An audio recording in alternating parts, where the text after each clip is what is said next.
Assalamualaikum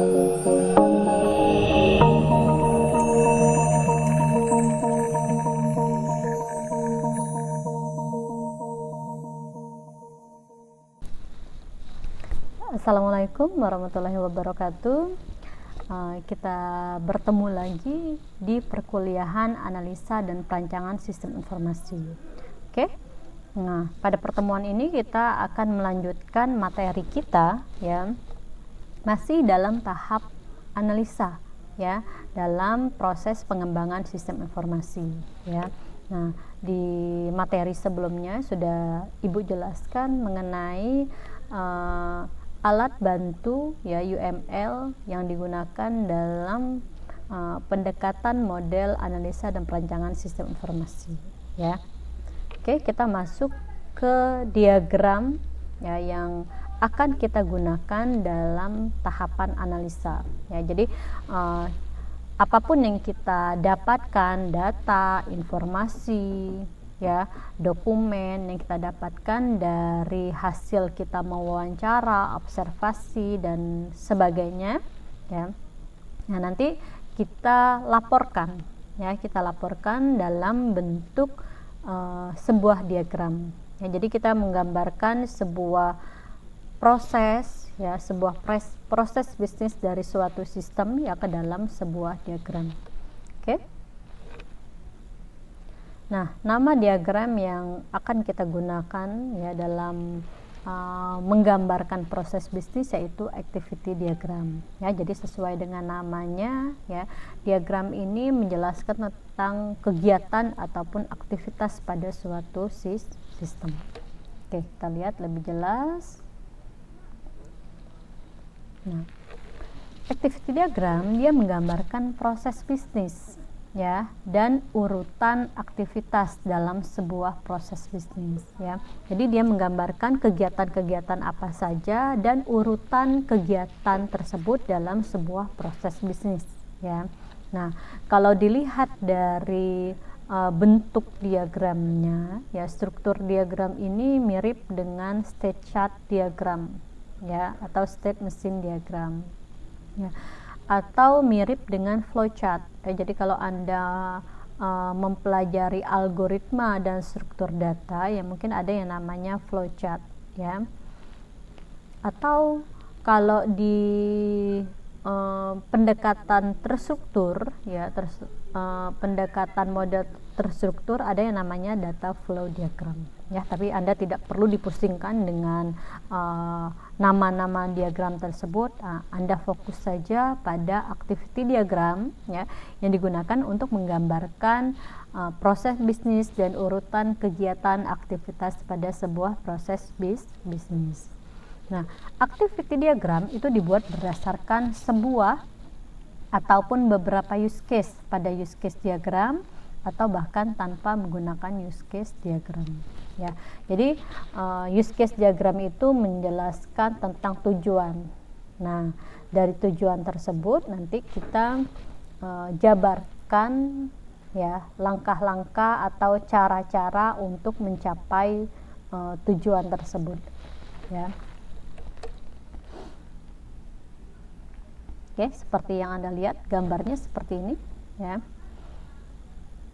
Kalau bisa Anda lihat di sini ada namanya orang yang mengerjakan aktivitas tersebut, kemudian ada aktivitas-aktivitasnya, ya. Nah, kita lihat.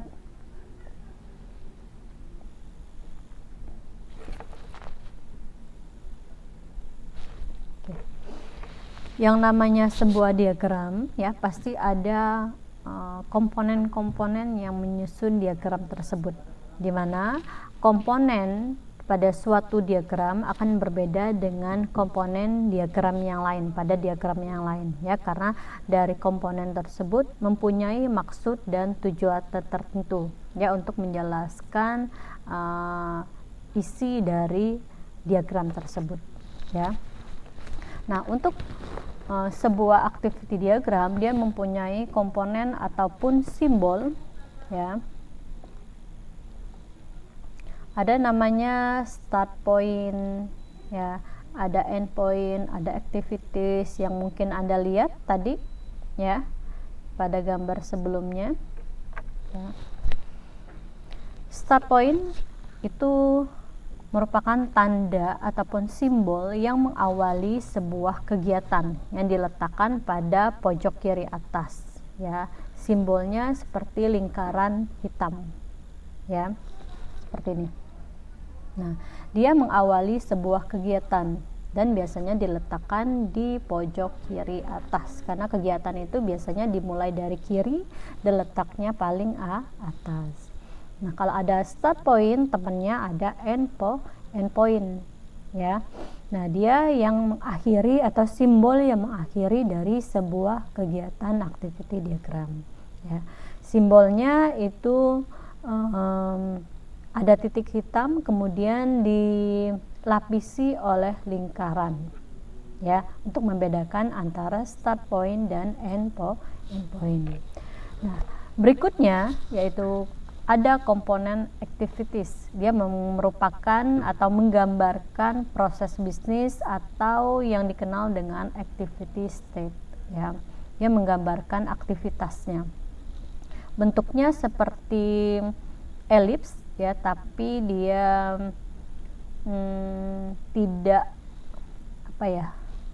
tidak lempeng, cuma agak kaku ya di sini. Artinya gini, untuk penggambaran activity ini ya, dari beberapa aplikasi yang kita gunakan untuk menggambarkan diagram-diagram UML ini ya, itu ada sedikit perbedaan ya. Kalau dari contoh yang ini ya, bentuk activity yang ini itu contoh activity yang ada pada aplikasi Rational Rose ya. Tapi pada aplikasi Redcoda atau Asta ya, itu bentuknya seperti persegi panjang, cuma ujungnya ya, sikunya itu tumpul ya. Jadi bukan berbentuk siku ya, tapi tumpul ya. Nah, ada sebuah keterangan di dalam simbol tersebut yang menyatakan kegiatan apa yang dilakukan atau aktivitas apa yang dilakukan pada activity diagram tersebut ya, atau pada proses bisnis tersebut. Contohnya di sini ada buat surat jalan, berarti ada kegiatan membuat surat jalan. Kemudian ada terima nota ya, artinya dia melakukan kegiatan terima nota ya. Yang jelas ya, nama ya yang ada pada activity state ini itu menggambarkan keterangan dari kegiatan yang dilakukan ya.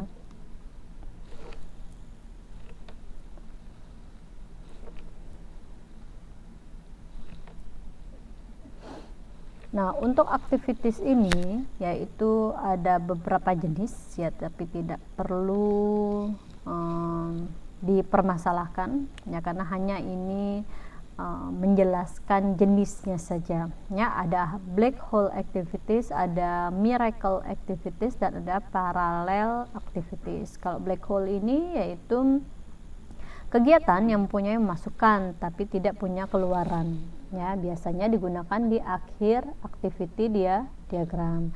Sedangkan miracle itu kebalikannya ya, activity yang tidak mempunyai masukan tapi mempunyai keluaran ya, karena biasanya dia yang mengawali sebuah kegiatan dalam activity diagram ya. Contohnya seperti ini.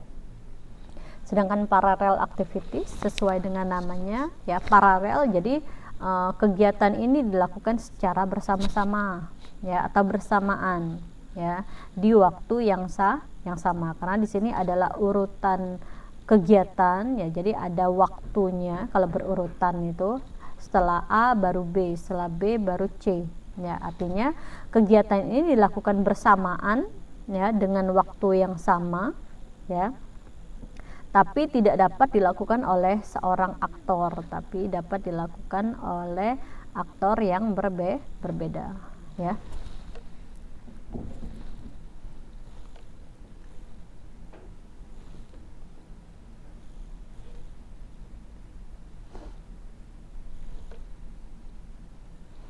Nah, berikutnya ya, pada activity diagram ada yang namanya decision point. Ya, ini merupakan komponen berikutnya adalah decision point. Ini merupakan percabangan ataupun pilihan aktiviti kegiatan yang akan dilakukan. Nah, ini digambarkan dengan belah ketupat ya, seperti ini. Atau mungkin Anda biasa sebut ini wajik ya. Dia mempunyai transisi dari dan ke ya, ke decision point tersebut. Ini dari, sedangkan ini ke ya, ke decision point. Di mana setiap transisi harus mempunyai guard atau kunci atau keterangan. Ini adalah guard. Ya, sedangkan ini ada decision point, ini transisinya baik ke ataupun dari. Ya, hindari penggunaan decision yang berlebihan. Ya, kemudian tidak ada sebuah keterangan atau pertanyaan atau pernyataan pada tengah belah ketupat atau pada decision point ini. Jadi tidak ada keterangan apapun di dalamnya. Ya, keterangannya itu merupakan kegiatan di luar dari decision point tersebut. Contohnya di sini adalah adanya kegiatan periksa barang. Ya. Nah, hasil dari periksa barang tersebut ya di sini mempunyai dua pilihan atau percabangan, ada atau tidak. Kalau ada, kegiatannya apa, kalau tidak ada, kegiatannya apa. Ya, jadi dia merupakan pilihan, ya. Berikutnya tadi ya, yang menemani sebuah decision point ya, yang memberi keterangan adalah guard atau kunci. Dia merupakan sebuah kondisi ataupun keterangan sewaktu melewati sebuah transisi ya, digambarkan dengan diletakkan di antara tanda kurung kurawal siku ya, di mana setiap transisi dari atau ke decision point harus mempunyai guard ya tadi ya. Guard harus konsisten dan tidak perlu overlap ya. Kemudian harus lengkap logikanya ya. Jadi pilihannya harus benar-benar lengkap, ada dan tidak ada ya. Kemudian misalnya di sini x lebih kecil sama dengan x lebih kecil dari 0, x sama dengan 0, atau x lebih besar dari 0. Nah, itu dianggap konsisten ya, karena setiap pilihan itu disediakan. Tapi kalau x lebih kecil sama dengan 0 dan x lebih besar sama dengan 0, itu tidak konsisten ya. Nah, jadi untuk penjelasan sebuah decision point atau pilihan dari decision point ya, itu guard-nya harus konsisten. Nah, yang tidak kalah penting ya pada activity diagram yaitu komponen swim lane. Nah, swim lane ini kalau kita artikan, swim itu renang, lane itu garis atau jalur. Jadi garis atau jalur renang ya. Jadi kalau perenang itu apalagi sedang berlomba ya, ada lomba renang, mereka harus ada pada jalurnya masing-masing ya. Nggak mungkin mereka melenceng ke kanan atau ke kiri ke jalur orang lainnya. Itu akan mengganggu ya dalam proses perlombaan ataupun dalam proses berenang ya. Jadi dia merupakan sebuah cara ya di sini untuk mengelompokkan aktiviti atau kegiatan berdasarkan aktor. Ya, jadi ini kan kegiatan ya, menggambarkan urutan kegiatan. Pasti ada aktor yang melakukan kegiatan tersebut. Nah, di sini kita mengelompokkan ya aktornya siapa saja ya, sesuai dengan kegiatan yang akan dilakukan oleh masing-masing aktor dalam suatu proses bisnis ya. Jadi dia mengelompokkan aktiviti dalam sebuah urutan yang sama sesuai dengan aktornya. Aktor bisa dituliskan nama aktornya ya, atau mungkin bisa menambahkan simbol dari aktor ya, biasanya menggunakan stick figure untuk penggambaran sebuah aktor ya pada use case diagram. Tapi biasanya di sini hanya berupa teks saja atau tulisan yang menggambarkan nama dari aktor tersebut. Kemudian swim lane yang terlalu banyak akan mengurangi kebebasan Anda dalam menentukan activity. Artinya kita tidak perlu menggunakan banyak aktor dalam suatu proses bisnis karena mungkin akan menyulitkan kita ya dalam menggambarkan activity diagram. Kalau aktornya banyak ya, mending kita bagi saja ya proses bisnisnya menjadi beberapa proses bisnis ya. Swim lane itu digambarkan secara vertikal ya, dari atas ke bawah ya.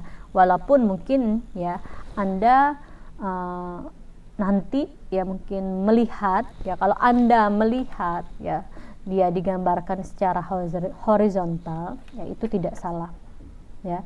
Cuma di beberapa aplikasi ya, aplikasi UML itu digambarkan secara vertikal ya, dari atas ke bawah karena lebih mudah ya penggambarannya secara vertikal.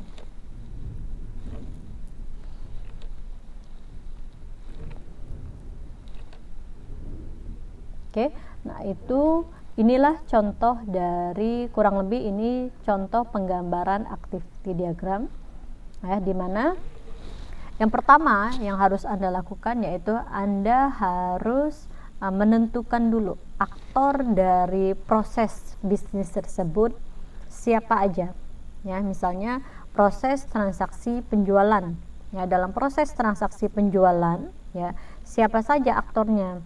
Ada pelanggan, ada kasir, kemudian ada bagian penjualannya ya, atau bagian gudangnya. Nah, kita tentukan dulu siapa saja aktornya, baru kemudian urutan aktivitas yang dilakukan masing-masing aktor ya, yang tentunya dalam masih berhubungan ya, ada hubungannya antara kegiatan dari aktor yang satu dengan kegiatan dari aktor yang lainnya ya, dalam suatu proses bisnis, yaitu proses transaksi penjualan ya. Jangan lupa simbol-simbol yang umum digunakan yaitu ada endpoint, start point, ada activitiesnya, ada decision point ya, kemudian ada guide-nya ya, transisinya, dan yang pasti ada swim lane atau aktor-aktornya ya.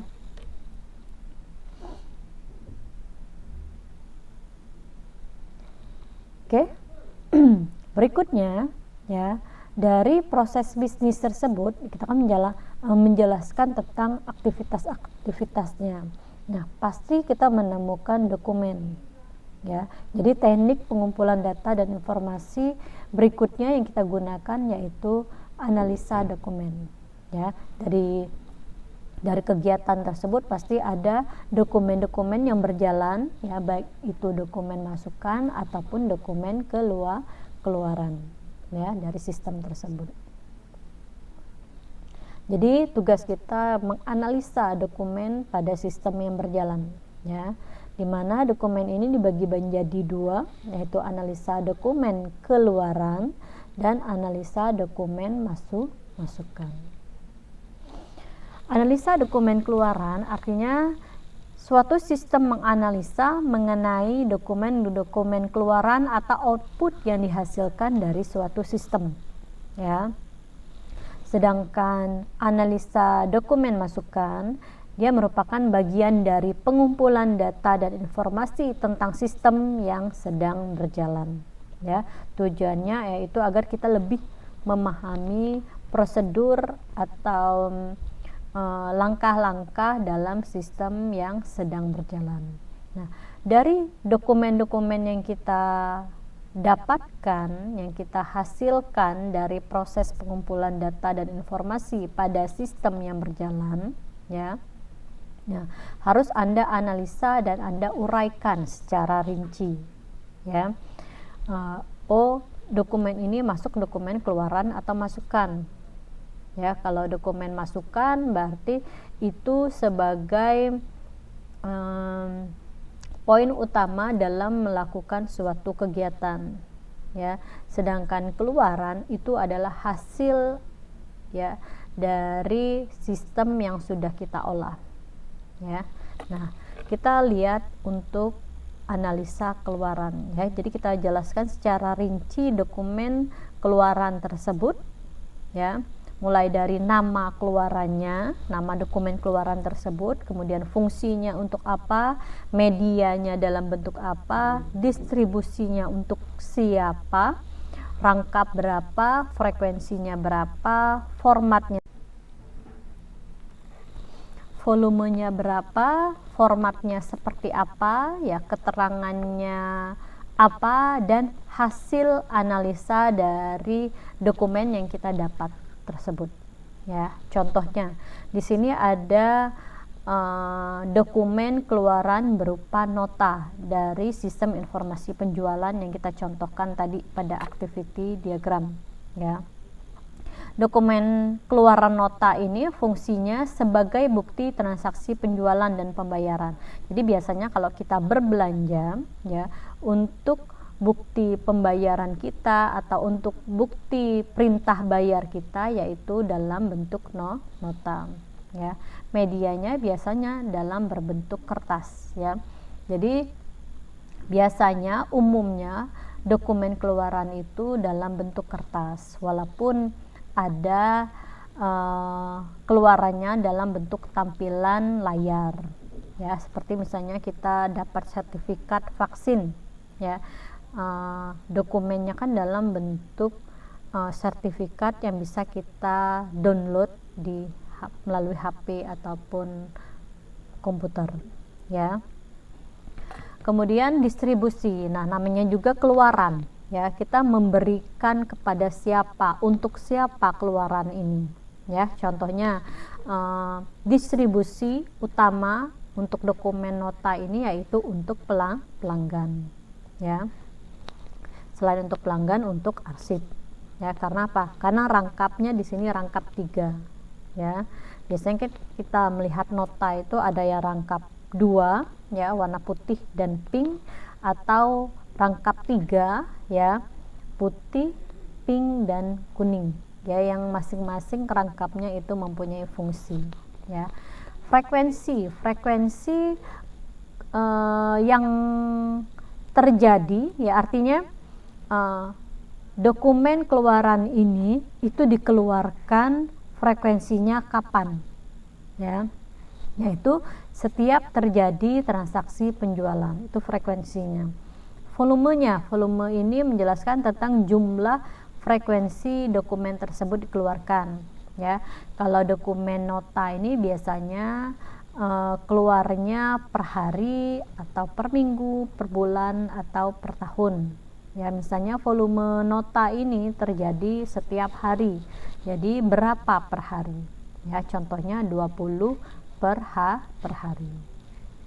Format ini adalah memperlihatkan, ya, bentuk dari dokumen nota tersebut. Biasanya kita simpan di lampiran sehingga kita beri keterangan bahwa format bisa kita lihat pada lampiran berapa, ya. Kemudian keterangan ini menggambarkan tentang dokumen tersebut. Anda bisa menjelaskan, oh, keterangan dari nota tersebut bla bla bla apa, ya, berisi tentang nama pembelinya, barang-barang yang dibeli, ya, kemudian sejumlah barang yang uang yang harus dibayarkan oleh pelanggan dan sebagainya, ya. Kemudian yang paling penting di sini yaitu hasil analisa. Jadi dari hasil analisa Anda mengenai dokumen tersebut apa? Ya, misalnya dokumen nota ini informasi yang dihasilkan cukup jelas atau cukup baik atau kurang, ya, sesuai dengan hasil analisa Anda masing-masing. Nah, ini rincian dokumen keluaran pada sistem yang berjalan yang sudah kita analisa. Begitu juga dengan dokumen masukan, juga harus dijelaskan secara rinci, ya. Nama dokumen masukannya apa? Nah, bedanya di sini adalah sumber. Kalau kita merupakan masukan itu kan kita harus tahu yang memberikan itu siapa, sumbernya dari siapa, ya. Fungsinya, medianya, rangkap berapa, frekuensinya kapan, volumenya berapa, formatnya seperti apa, keterangannya bagaimana, dan hasil analisanya seperti apa, ya. Jadi baik itu dokumen keluaran ataupun dokumen masukan yang kita temukan, yang kita hasilkan dari proses analisa, pengumpulan data dan informasi harus kita jabarkan secara rinci. Ya, kalau analisa dokumen keluaran dijelaskan nama keluarannya apa, distribusinya untuk siapa dan sebagainya. Sedangkan dokumen masukan, ya, nama dokumen masukannya apa, sumbernya dari siapa. Ya, itu yang membedakan antara rincian dari dokumen keluaran dan dokumen masukan. Ya. Nah, dari dokumen inilah kita tahu fungsi dokumen tersebut apa, kekurangan dari dokumen tersebut apa, sehingga nanti pada saat kita akan melakukan perbaikan, ya, mengusulkan untuk dokumen yang baru, ya, dari dokumen yang sudah ada kita sudah bisa melengkapi kekurangan yang ada pada dokumen tersebut. Ya, dokumennya tidak boleh dihilangkan, tapi diperbaiki atau dilengkapi. Oke.